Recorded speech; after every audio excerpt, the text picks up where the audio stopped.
Kamusta mga momsers? Hope you had a great week. And oh, by the way, here's a new episode of Investo Series.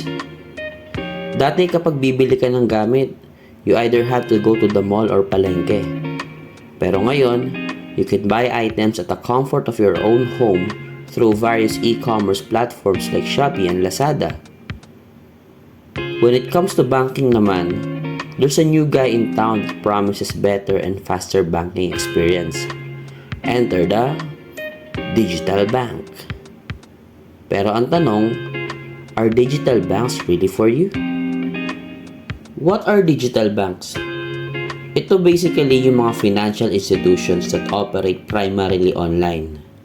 And kilala din sila as online-only banks or neobanks. Let's take a quick look sa history nito. Alam mo ba na ang digital bank ay bagong kategory lang ng bank? At recently lang siya in-approve ng BSP or Bangko Sentral ng Pilipinas. Actually, this 2020 lang siya, just 4 years ago. And ang mga unang digital banks na na-launch ay Tonic, Overseas Filipino Bank or OF Bank, at Union Digital from Union Bank. Then, by 2021, mas marami pang inilabas na digital banks like GoTime and Maya. What are the key differences between traditional banks and digital banks? When we say traditional banks, ito yung mga banks like BDO, BPI, yun yung mga nakikita nyo sa iba't ibang lugar. So, number one is from physical presence, ang mga traditional banks ay may mga branches nationwide. While ang mga digital banks naman ay purely online. Although may mga offices nila sa Pilipinas, but those offices are mainly used for internal transaction. So, hindi ka pwedeng pumunta doon para mag-deposit or mag-withdraw. For accessibility, traditional banks usually have limited hours. So, during banking hours lang to and banking days. So, pag may transaction ka, let's say Sunday, hindi ka pwedeng pumunta. Unlike for digital banks, it's usually open 24/7, except during maintenance period. For interest rates, traditional banks have lower interest rates, while digital banks offers higher interest rates. And for account opening, usually kailangan ng personal appearance dito, or ibang banks naman yan, pwede na rin siyang online. While digital banks ay basically online pa din, so you just have to submit some documents, take a picture or a selfie together with the documents to prove that you are that person opening the account. Tingnan naman natin ang advantages of using digital banks. Number one is convenience. Alam nyo, nung hindi ko pa kilala ang online banking at wala pa ring digital banks, my only way to deposit or withdraw money is to go to the bank, maghintay ng pagkatagal-tagal bago ako makapag-transact. Tapos may mga moments pa na kulang ako sa valid IDs kapag mag-withdraw. Ang ending, nagsayang ako ng oras at uuwi na lang. But now, hindi ko na kailangan pang pumila. All I need to do is connect to the internet and send or receive money right there and then. Talk about convenience. Accessibility. As long as you have internet connection, you can transact anytime and anywhere. Higher interest rates. Dahil nga mas mababa ang overhead cost nila compared to traditional banks, ang epekto nito ay reduced to no fees at better interest rates para sa kanilang customers.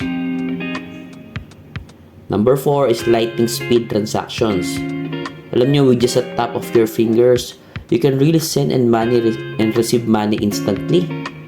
Bilis, di ba? And then lastly, number 5, no maintaining balance. Ito naman yung pinakagusto ko. Kasi dati nung traditional banks, para lang ma-retain na ma-open yung account ko, kailangan may maintaining balance ako. Tapos kapag hindi ko na-maintain yun is magkakaroon ng deduction. Grabe, no? And then, kapag na-hit ko naman yung minimum maintaining balance, saka lang ako magkakaroon ng interest. Pero with digital banks, hindi mo na kailangan pag mag-maintain ng pera just to keep it open and free from deduction like in traditional banks. In fact, even with as low as 1 peso, your money will still earn. Okay, so although advocate ako ng digital banks, of course, wala namang perfect system. So, I have listed here 3 major drawbacks of using digital banks. Number 1 is customer service. So, if you are someone who prefers in-person interaction, I'm sorry but you will be disappointed here, my friend. Kasi ang main mode of communication dito is either through chat, email, or SMS, or even call. Actually, there was this instance before that was few years ago. Nagkaroon ako ng issue sa isa kong digital bank. So, ang ginawa ko, nag-raise ako ng ticket, and you know what? It took me more than 2 months before naayos yung issue ko. Pero kapag traditional bank yun, all you have to do is go to the bank, mag-complain doon, and hopefully right there and then matulungan ka nila. Diba?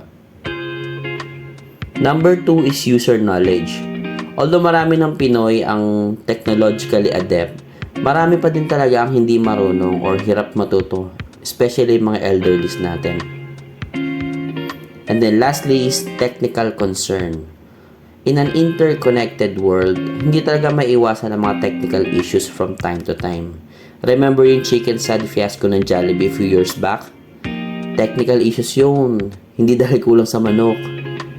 Kaya naman, even though digital banks are generally user-friendly, madami pa din ang hesitant dito for the fear of being hacked or scammed. So what's our key takeaway today? With our world's rapid change in technology, hindi talaga may iwasan that first to third world countries adapt. And we really need to. Kasi if we don't, the Philippines will be left behind and be less competitive. With the list of pros and cons of digital banks na nasabi kanina, magkakaroon ka na ng rough idea if it's really for you or not. Sabi ko nga kanina, wala namang perfect system. Even traditional bank experiences hiccups from time to time. In fact, I still keep my traditional banks open kasi I usually need them when I need to withdraw money. And with this, I get to experience the best of both worlds. So if you are someone that would like to try this new type of banking, I suggest try opening one and put a small amount of money to play around. And from there, check how it goes. So there you have it. And I hope nasagot natin ng tanong kung para sa iyo ba talaga ang digital banks. Bye-bye!